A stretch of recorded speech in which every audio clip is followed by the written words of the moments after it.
শিক্ষা ব্যবস্থা, আমাদের রাজনৈতিক ব্যবস্থা, আমাদের ধর্মীয় অবস্থা, হ্যাঁ, এরকম অনেকগুলো বিষয় আছে যেটা নারী নিজেই অনেক সময় ভাবতে পারে না। সে একজন মানুষ, মানে তাকে ওই রকম একটা আষ্টপৃষ্ট অবস্থার মধ্যে ফেলে দেওয়া হয়। তার যে বিকশিত হওয়ার যে বিষয়টা, তার সেই মানে সার্বিক বিকাশটা বাধাপ্রাপ্ত হয়ে যায়। একটা মানুষের যখন সার্বিক বিষয় বাধাপ্রাপ্ত হয়ে যায়, খুব স্বাভাবিকভাবেই সে কিন্তু তখন অনেক গভীরভাবে চিন্তা করতে পারে না। এটা কিন্তু একটা কারণ। আমরা এক কথায় বলে ফেলি যে হ্যাঁ, মেয়েরা তো আসে না, কিন্তু কখনো কি এই প্রশ্নটা করেছি যে মেয়েরা কেন আসে না? আসার মতো স্পেস তার জন্য আছে কিনা?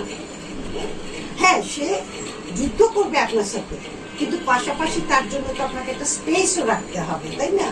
আপনি এখন আসলে তাকে নানান রকম বুলিং করবেন, আপনি তাকে নানান রকম কুচাকুচি করবেন, তার ড্রেস নিয়ে কথা বলবেন, সে বোঝে না, তার মাথা মোটা, মানে এইরকম নানান কথা কিন্তু নারীকে শুনতে হয়। আমি আপনাকে একটা ছোট্ট উদাহরণ দিই।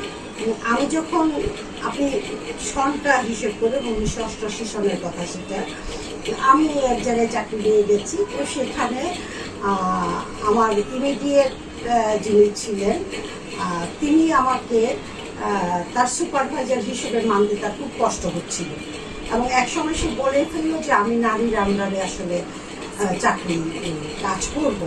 এবং আসলে শেষ পর্যন্ত উনি কিন্তু 6 মাস পরে চাকরি ছেড়ে দিয়ে চলেই গেলেন। তার একটাই কারণ ছিল যে উনি, কারণ তাকে নিয়ে আমি অনেকবার বসেছি যে আসলে মূল কারণটা কি। তো ফাইনালি আসলে তার ওটাই ছিল যে সে নারীর আন্ডারে কাজ করবে না।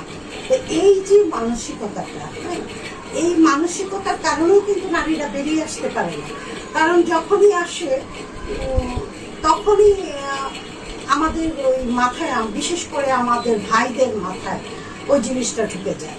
আর আমি একবার এক সিভিল সার্জনকে বলতে শুনেছি যে হায় রে, গেছে দেশের প্রধানমন্ত্রীও নারী, বিরোধী দলীয় নেত্রীও নারী, এখন আমরা যাব কোথায়? মানে এই নারীদের মাঝখানে পড়ে ওনাদের চিরাচাপ্ত অবস্থা। তো এই মানসিকতাগুলো যদি আসলে চেঞ্জ না হয়, এটা কিন্তু আমি বলবো যে এটা যে তাদেরও খুব দোষ তাও কিন্তু না।